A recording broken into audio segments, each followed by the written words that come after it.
प्यारे विद्यार्थियों, JEE main 2023 के एलिजिबिलिटी क्राइटेरिया को लेकर बहुत कंफ्यूजन रहता है लोगों में। पिछले साल भी ये कंफ्यूजन था। तो आज अगर आप इस वीडियो में टाइम देंगे थोड़ा सा, तो आपका ये कंफ्यूजन दूर कर दूंगा मैं। आज मैं आपको बताऊंगा एज लिमिट क्या होती है, कौन सा ईयर ऑफ पासिंग होना चाहिए, सब्जेक्ट कौन कौन से हो सकते हैं, और कुछ बहुत खतरनाक बातें जो बहुत लोगों को पता नहीं होती जेई मेन की, कि क्या सब्जेक्ट चाहिए होते हैं और क्या पीसीएम ही जरूरी है, क्या फिजिक्स केमिस्ट्री जरूरी है, फिजिक्स मैथमेटिक्स जरूरी है, ये सारी बात, और कितने चांस मिल सकते हैं, ये सारा आज डिस्कस करूंगा। पहले एज क्राइटेरिया से बात कर लें। तो एज क्राइटेरिया ये है कि no age limit for the candidate. अब इसका मतलब ये नहीं कि आप 50 साल की उम्र में भी या 30 साल की उम्र में भी जेई मेन दे सकते हो, नहीं। यहां सीधे उन्होंने कंफ्यूजन से बचाने के लिए लिख दिया कि भैया 2021 में पास किया हो 12वीं, या 22 में या 23 में, तो आप जेई मेन दे सकते हो। ठीक है, अच्छा। और कंडीशन ये लिख दिया कि हो सकता है जिस इंस्टीट्यूशन में आप एडमिशन लेना चाहते हो वहां एज क्राइटेरिया हो, तो उसकी जिम्मेदारी नहीं है, अभी आप अप्लाई कर सकते हो। ठीक है, तो सबसे पहली बात ये। अब क्वालिफाइंग एग्जाम क्या होगा?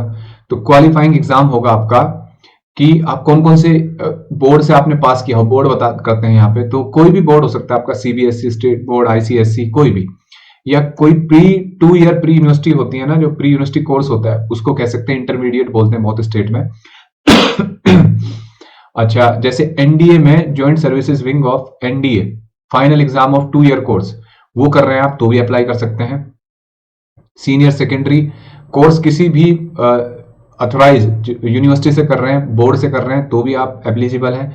बस जो भी आपका बोर्ड है, चाहे वो बाहर का फॉरेन बोर्ड है, वो एसोसिएशन ऑफ इंडियन यूनिवर्सिटीज से होना चाहिए, एक्रेडिटेड, रिकॉग्नाइज कह सकते हैं आप। और दूसरा, यहाँ एक और बात की, जो ये डिप्लोमा वाले बच्चे होते हैं वो भी अप्लाई कर सकते हैं, एआईसीटी अप्रूव्ड अगर आपका कॉलेज है। और ओपन स्कूल वाले भी बच्चे कर सकते हैं। ठीक है, ये आप 2-3 चीजें और ध्यान रखें। जैसे अगर आप ओपन स्कूल से हैं, या high school certificate examination of Cambridge university और जिनेवा का ये जो बैक्रोलेट ऑफिसर्स होता है, ये बैक्रोलेट डिप्लोमा कोर्स होता है, जिसे ये भी +2 के ही इक्विवेलेंट होता है, इसके अकॉर्डिंग भी आप माने जाएंगे कि आप एलिजिबल हैं। ठीक है, तो ये सारी आपको मिलता है ऑप्शन। अगर आप 12वीं मतलब कुल मिला के ओपन यूनिवर्सिटी के बच्चे हो, किसी स्टेट बोर्ड के हो, तो सब भर सकते हैं। ठीक है, ईयर ऑफ क्वालिफाइंग एग्जाम, ये बहुत बड़ी बात है बच्चों।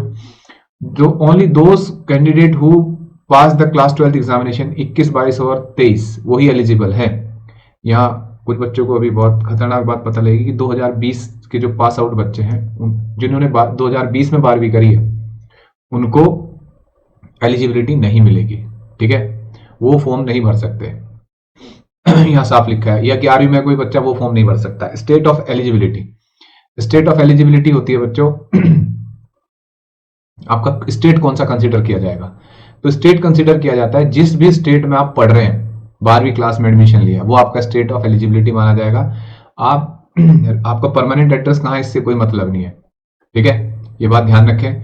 आप इंडिया के हैं और आप कहीं भूटान, नेपाल में पढ़ रहे हैं, तो भी आपका स्टेट, उस केस में आपका स्टेट माना जाएगा होम स्टेट, जिसमें आपका परमानेंट एड्रेस है। अदरवाइज जहां आप 12वीं क्लास पढ़ रहे हैं, अगर आप इंडिया में ही पढ़ रहे हैं, जहां आप 12th क्लास में है, वही आपका स्टेट माना जाएगा। ठीक है, अब आते हैं बच्चों कि कौन से सब्जेक्ट आपको चाहिए, परसेंटेज कितनी रिक्वायरमेंट है। तो देखो, eligibility for admission to NIT, triple IT, CFTI passes through participating through central seat allocation board, CSAB की जो काउंसलिंग होती है, उसके थ्रू अगर आप एडमिशन ले रहे हैं इन कॉलेज में, तो उसके लिए आपकी एलिजिबिलिटी क्या होनी चाहिए? मार्क्स की। अब ध्यान दो, इसका मतलब जेई मेन का फॉर्म भरने के लिए नहीं है ये एडमिशन के टाइम की जो रिक्वायरमेंट है। ठीक है, आप जेई मेन का फॉर्म भर सकते हैं, आप 12वीं में हो तो आप फॉर्म भर सकते हो, लेकिन इन कॉलेज में एडमिशन के लिए आपकी परसेंटेज होनी चाहिए। यहां लिखा है 75% मार्क्स एग्रीगेट होने चाहिए आपके, ध्यान रखना, एग्रीगेट 12th क्लास में।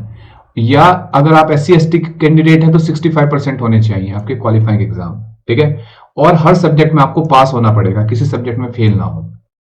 दूसरा, admission to NIT, triple IT, CFTI based on pre, मतलब इन्होंने बताया कि भाई ये तो मिनिमम क्राइटेरिया आपका, बाकी एडमिशन किसके थ्रू होता है? काउंसलिंग, जो आपका परसेंटाइल बनेगा जेई मेन का। ठीक है, अच्छा, अगर आप बी आर्क में एडमिशन ले रहे हैं तो मिनिमम आपके परसेंटेज मार्क्स होने चाहिए एग्रीगेट 50% पीसीएम में, और एग्रीगेट हो। ठीक है, पीसीएम में, और सब्जेक्ट वाइज भी आपके 50% होने चाहिए। और जो बी प्लानिंग है उसमें भी 50% होने चाहिए आपके। बी प्लानिंग में होने चाहिए 50% केवल मैथमेटिक्स में देखे जा रहे हैं आपके, ठीक है।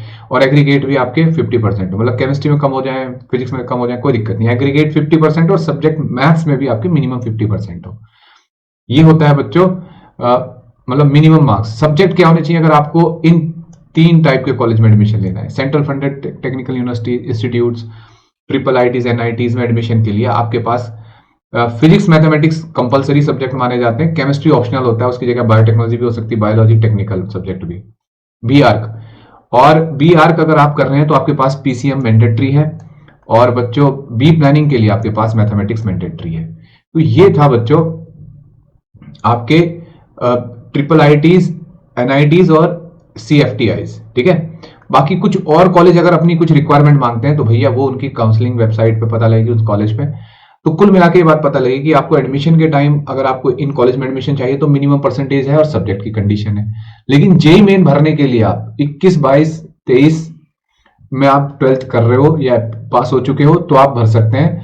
और वहां सब्जेक्ट की परसेंटेज की भी कोई कंडीशन नहीं है और सब्जेक्ट की भी कोई कंडीशन नहीं। इसका मतलब कुछ ऐसे कॉलेज हैं जो, हाँ लेकिन आपको एग्जाम तो देना पड़ेगा फिजिक्स केमिस्ट्री मैथमेटिक्स का, तो उसके लिए तो आपके सब्जेक्ट की नॉलेज होनी चाहिए, लेकिन सब्जेक्ट वाइज कंडीशन नहीं लगा रखी है, एडमिशन में कंडीशन लगा रखी है। ये दोनों बड़ी बातें हैं, ठीक है।